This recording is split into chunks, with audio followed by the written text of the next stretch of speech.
Salam Rahayu dan salam budaya bagi saudaraku pecinta budaya Nusantara. Mari kita simak dan nikmati kembali lanjutan kisah legenda penangsang dalam Kidung Tahta Asmara karya Nasirun Purwokatun yang kali ini telah memasuki episode yang ke-22 dengan judul Mimpi ke-10. Saudara, di episode yang lalu telah dikisahkan bahwa terjadi kabar dan rumor besar di lingkungan kerabat dan kaula Keraton Demak Bintoro atas meninggalnya Sultan ketiga Demak Bintoro, Sultan Trenggono, yang meninggal saat berperang melawan Belambangan di Panarukan. Namun kabar itu sengaja dihembuskan bahwa meninggalnya Sultan Trenggono bukan karena terbunuh dalam peperangan tersebut, namun ada kerabat keraton yang sengaja melakukan pengkhianatan terhadap penguasa Demak Bintoro, Sultan Trenggono tersebut.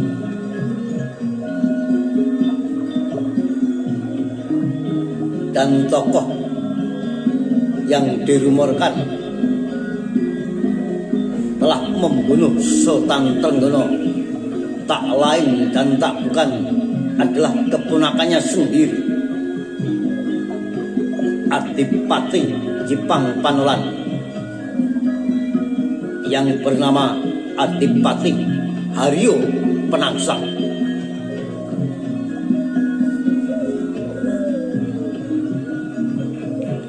Ini adalah mimpi yang ke-10. Debar dadanya makin kencang dan dahinya berkerut mendadak berpeluh. Dia pun bangun dari pembaringannya, bangkit dari hamparan bambu tebal pada ranjang kayu berukiran sulur bunga bakung dan kenanga. Napasnya yang berat segera dihembuskan beraturan, dilepaskan dalam-dalam untuk mendatangkan kelegaan, mencari keterangan dalam dada yang mendadak sesak. Punggungnya ditegakkan dengan kedua kaki lurus ke depan, tangan kanan menggergap bergerak membalikkan bantal di pangkuan. Sedang matanya masih terpicing antara terjaga dan terpejam. Gumamnya, "Astagfirullahaladzim." Kain kelambu tipis disibak perlahan. Ujung-ujungnya dikaitkan pada kedua kait kayu yang terpasang di kanan kiri ranjang. Terduduk di tepi pembaringan dengan tegang, tertunduk sambil menghela nafas panjangnya. Wajahnya makin menegang, tatapannya masih mengambang, tapi jelas membayang dalam benaknya. Ia baru saja mendapatkan mimpi yang sama. Mimpi yang telah dialaminya seperti malam-malam sebelumnya.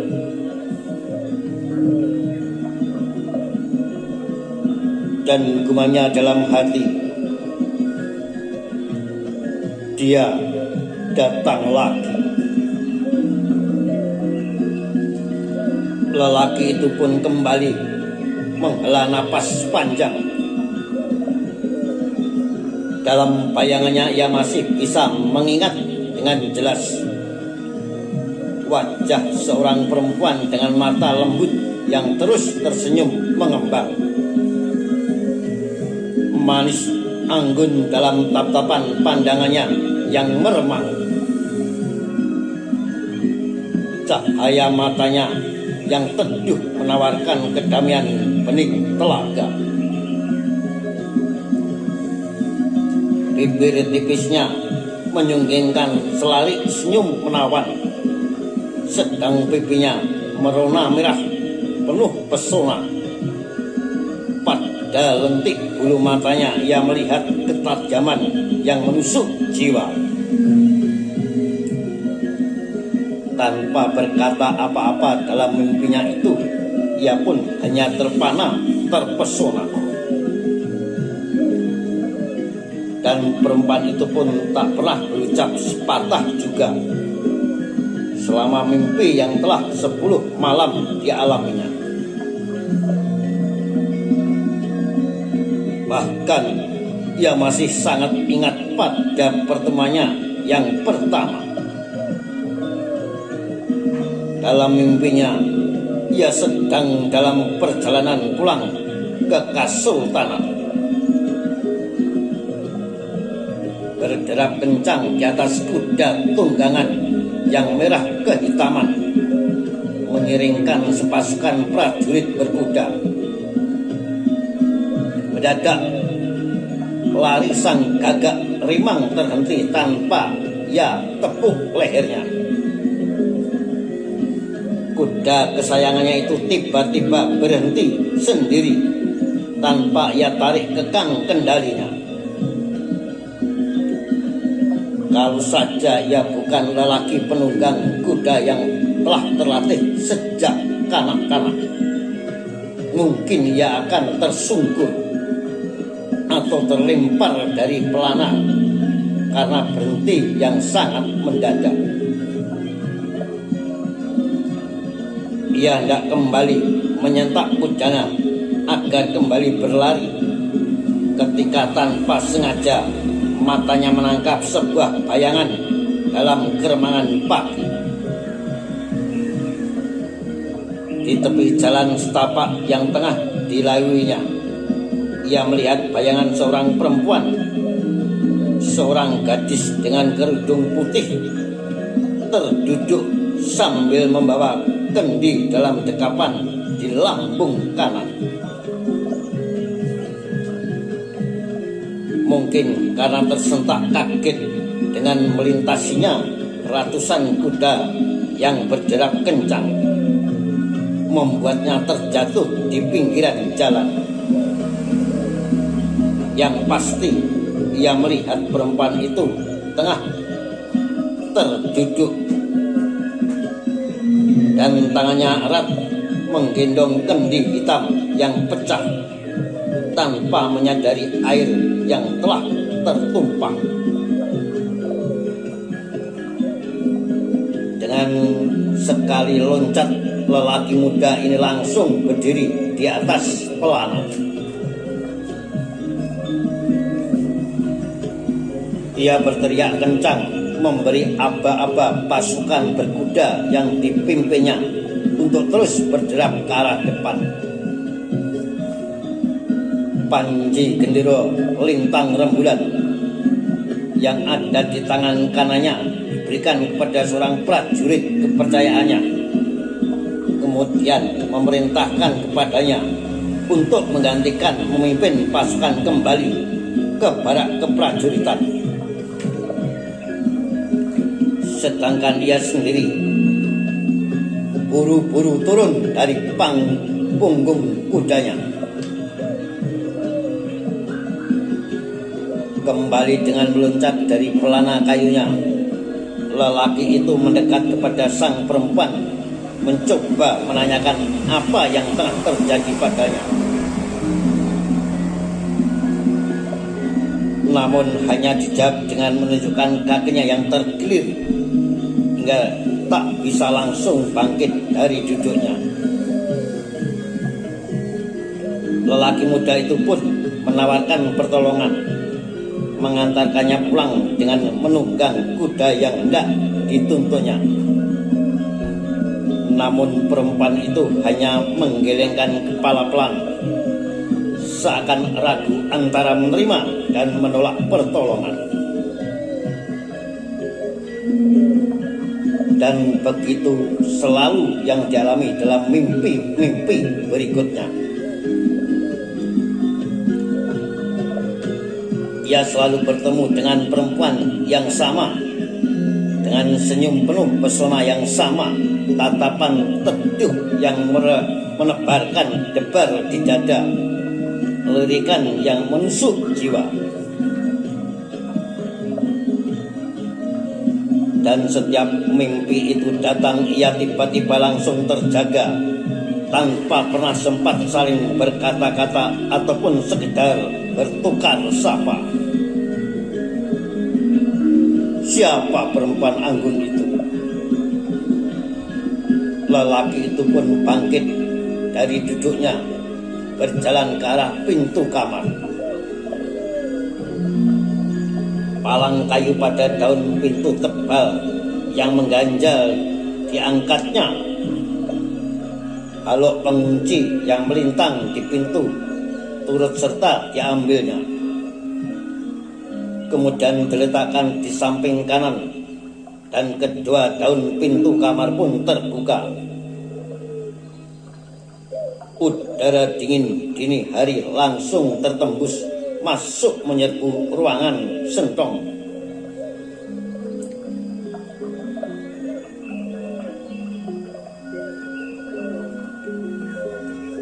Nak Mas Rio Penangsang,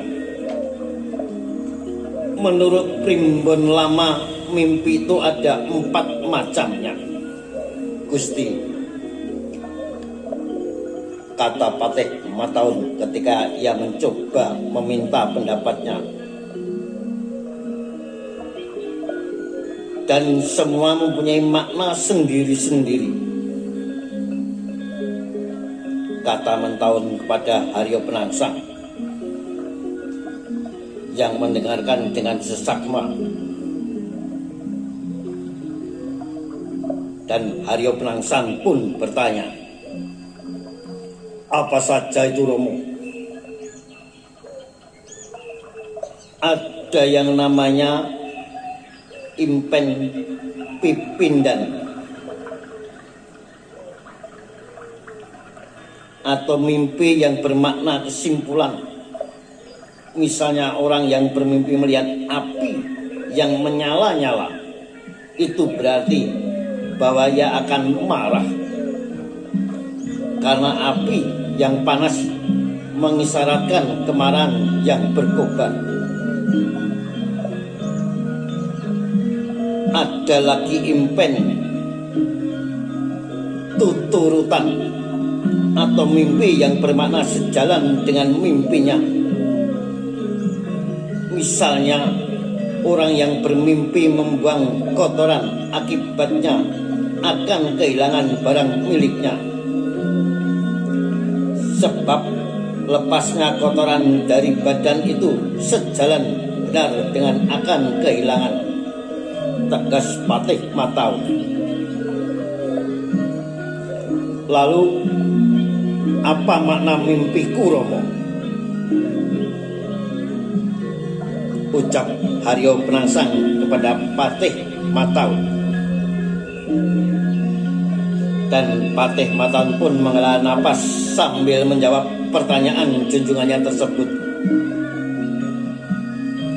Mungkin impen nawang bulan, atau bahkan impen pasemen. Impen nawang wulan adalah mimpi yang bermakna kebalikan dari yang dialami orang yang bermimpi. Misalnya orang yang bermimpi mendapat kesusahan, akibatnya malah akan mendapatkan kesenangan. Sedangkan impen pasemon itu mimpi yang merupakan perlambang. Misalnya orang yang bermimpi rumahnya roboh, biasanya akibatnya akan mengalami kematian orang tua, saudara, atau istrinya.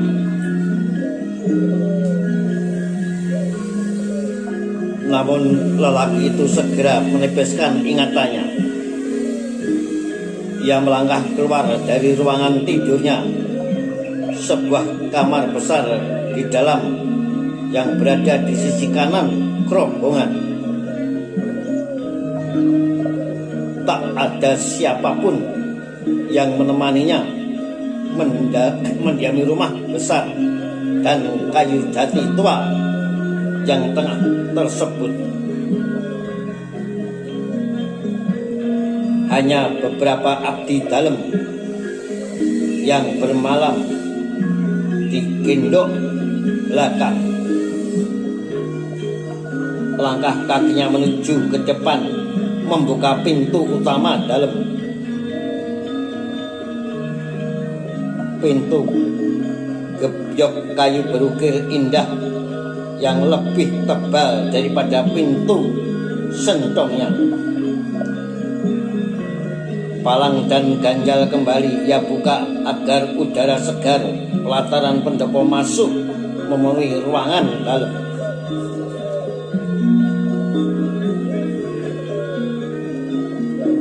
Ia menarik napasnya dalam-dalam, menghirup kesegaran udara pagi, sekedar usaha untuk melonggarkan sesak dadanya, sekalian untuk menenangkan hatinya. Sejenak kemudian ia menuruni undakan peringgitan. Langkahnya pelan, dengan penglihatan belum sempurna benar. Lalu berbelok ke kanan, memutari bangunan berbentuk joglo yang megah. Bangunan peninggalan ayahandanya yang dibangun sepertiga abad silam. Dan ia terus lurus menuju pintu gerbang di pojok halaman. Gusti Penangsang, kata Patih Mataun, mimpi yang 4 macam itu belum bisa ditafsirkan, karena kita harus lebih dulu mengetahui termasuk mimpi macam apa yang baru kita alami itu. Apakah impen Kawasistan, impen Kara Cokrobowo, impen Kadorodasih, atau impen Kadarsono? Kata Patih Mentaun. Apalagi itu Romo? Tanya Haryo Penangsang kepada Patih Mataun.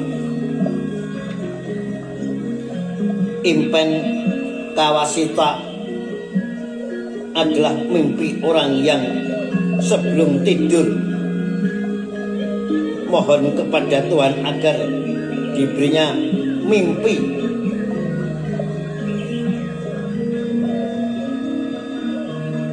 Sasmito dalam mimpinya.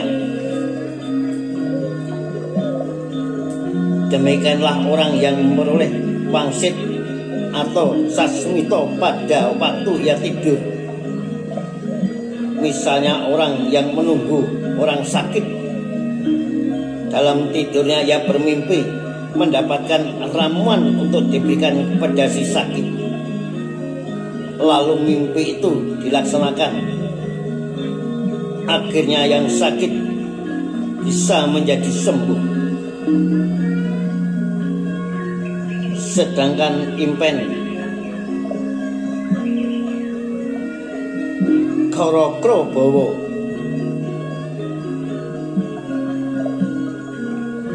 Impen Cakrawala itu adalah mimpi mengenai hal yang dibicarakan sebelum orang itu tidur. Mimpinya kemudian cocok dengan apa yang dibicarakan sebelum tidur tadi. Penegasan Patih Mataun kepada Haryo Penangsang dengan udara sangat menggigit. Pagi telah sempurna menurunkan senyapnya di regol depan. Dua regu prajurit jaga tengah berbincang dalam lingkaran sebuah api unggun. Terlihat masih menyisakan bara sebuah perapian yang dibuat untuk mengusir dingin oleh para prajurit penjaga gerbang. Seorang prajurit berpakaian serba hitam yang melihat kedatangan Haryo Penangsang langsung berdiri.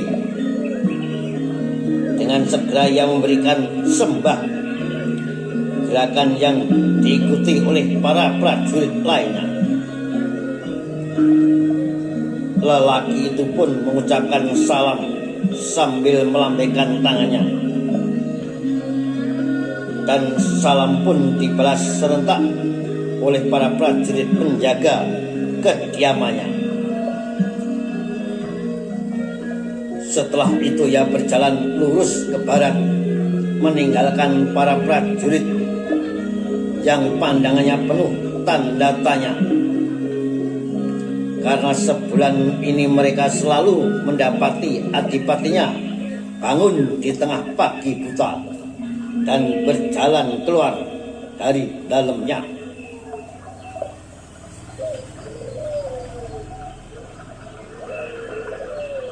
Nak Mas Haryo Penangsang, Patih Mataun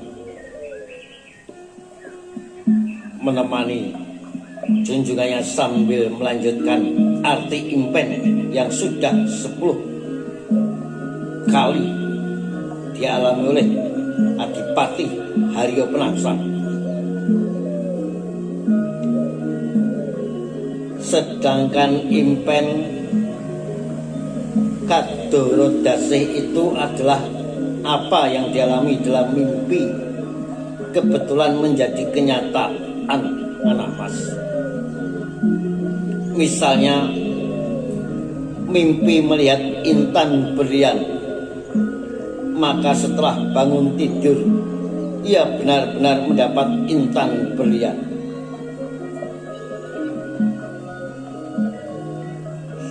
Lalu Impen Kadarsono itu artinya melihat permisalan. Contohnya, sebelum tidur orang itu melihat ular yang sangat besar, maka dalam mimpinya ia pun melihat ular yang besar itu pula.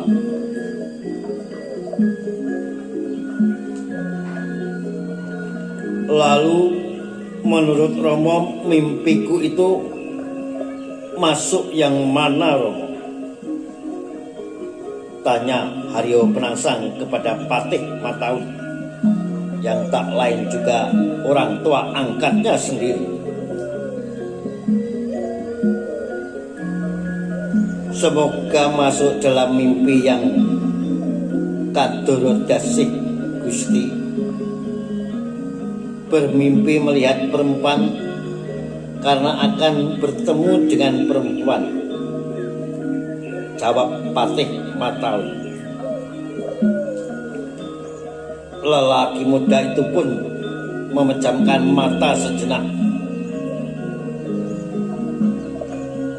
Dalam hatinya bertanya,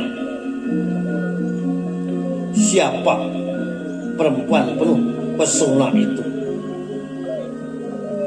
Kata Penangsang dalam hati. Nah, saudara, Sampai berjumpa di lanjutan kisah berikutnya. Penangsang dalam Kidung Tahta Asmara. Salam Rahayu, salam budaya, dan sampai jumpa.